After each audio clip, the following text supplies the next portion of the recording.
Ladies and gents, welcome to the Rev Check in New York. We're at the International Auto Show, finally back after 2 years of COVID break with the latest in electric cars and future technology.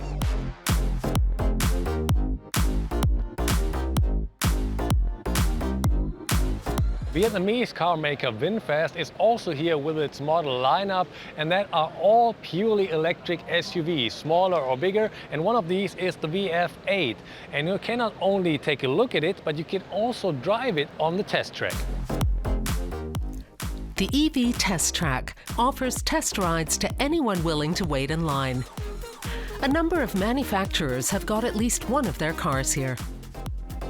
Right now we're sitting in the Vinfast VF8 and get to take it for a first spin. With me is Jeff. Hi Jeff. How's it going? Jeff is going to be the driver, and he's also going to tell us a little bit about the car. Jeff, the VF8, the first car of Vinfast? Yes, first car offered in the United States, available to consumers, direct to consumers actually. So no dealer system for Vinfast. Horsepower starting at around 260 horsepower, going into the 300s depending on which battery you get. Also the range starting at around 250, 260, going into the 300s as well. 3 different drive modes. You've got the Eco, Comfort, and Sport. So kind of tailor it how you want to drive. Regen capabilities that are adjustable with a low and a standard regen. So standard is rather high, I guess? Yeah, standard is going to be more aggressive. When I do this course around here, I have it in standard right now and I don't even need to touch the brake. I can lift off the throttle, car naturally slows down, recuperates some of that energy spent. So in fact the car's got almost everything you could wish for if you buy an electric car. Let's talk about the price. So $41,000 starting price, MSRP. There's also a battery lease. So when you buy a vehicle through Vinfast, you're actually going to lease the battery through them, and that'll kind of alleviate some of the kind of anxiousness people have about the batteries and about owning the battery and having to replace it at a certain point. So Vinfast is going to allow people to lease the battery so they don't have to own it. So if anything goes wrong with the battery, Vinfast is going to take care of it. And you'll get a new one. Correct, you'll get a new one. This is also Pininfarina designed interior, so a little bit of a European, Italian flair to it. Nice place to sit, 15.6-inch standard touchscreen on all trim levels, so it's not like you're going to get, a really small touchscreen. You're going to get this 15.6, really nice touchscreen with every trim level. So. Yeah, very cool. The North American market is pretty important for Toyota, and you can see that by the size of their stand here at the New York Auto Show. You can see all the models, the complete range, from compact cars such as the Corolla, over 2-seater sports cars like GR86 and Supra, and up to big SUVs and pickups like the Tundra.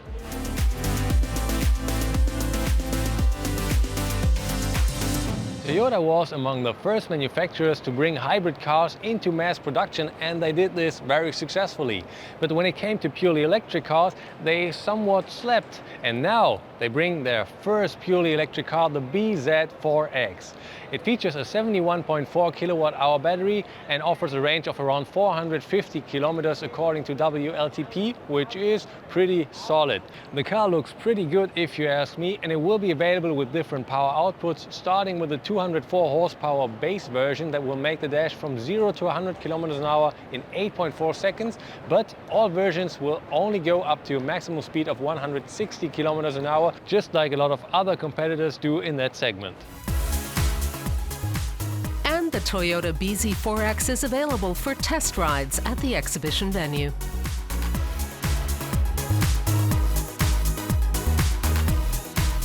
Next to purely electric and hybrid cars, Toyota is also committing to sporty cars under the label of GR Gazoo Racing. And right next to me is the current newest generation of the GR86, somewhat the entry-level sports car at Toyotas.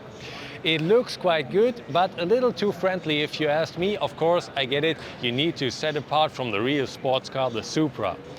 What do we got? A 205 horsepower 2-liter boxer engine and a 6-speed manual transmission, rear-wheel driven. And that will definitely be a blast. I drove the predecessor, it was really fun, and I'm excited for the day I get to drive the new one. Electric vehicle startup INDI EV has a car called the INDI One, made exclusively for the North American market. It comes with a 75 kilowatt-hour battery and a range of around 370 kilometers. Its starting price is €41,300.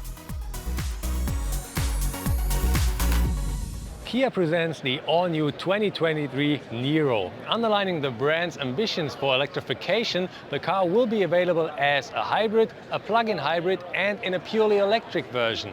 The car is 6 centimeters longer than the predecessor, and that should provide more space for passengers and luggage. And I'll check that out in a second. The Niro EV comes with a 64.8 kilowatt-hour battery, allowing for a range of more than 400 kilometers.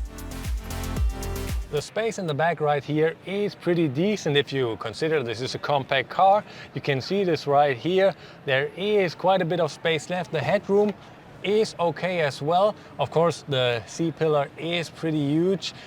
So if you sit back, you're not going to look out from that one, but apart from that, really nothing you could complain about. Prices for the Niro EV start at just under €40,000 in Germany.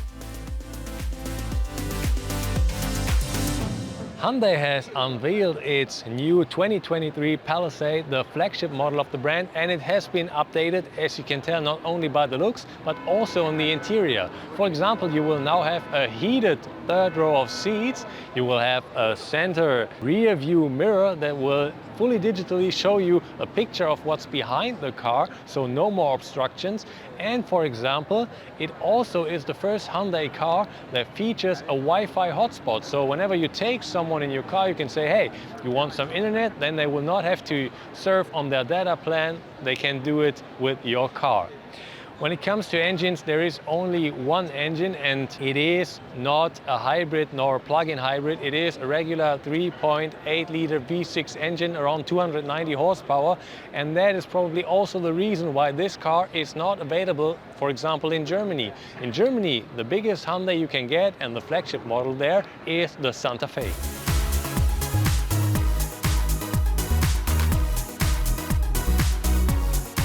The halls are huge, and since there are less exhibitors than there used to be, Hyundai decided to make its stand bigger and incorporate a EV test track.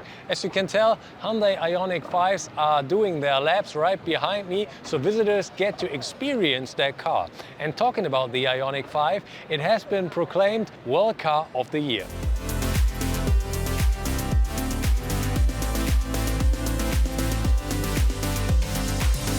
That's it, my time on the New York International Auto Show is slowly coming to an end, and I really found it interesting to see that there are so many test tracks. Obviously, people are starting to get tired of seeing cars standing around, and manufacturers are seeing that, and that's why they offer test rides in different cars, in EVs, in Jeeps, and I think it's a pretty neat idea to attract people, because I have to say, you could really see there are not so many people as used to be in the previous years. I really like the concept of that, and it's going to be interesting to see whether that will apply to future auto shows in other countries as well.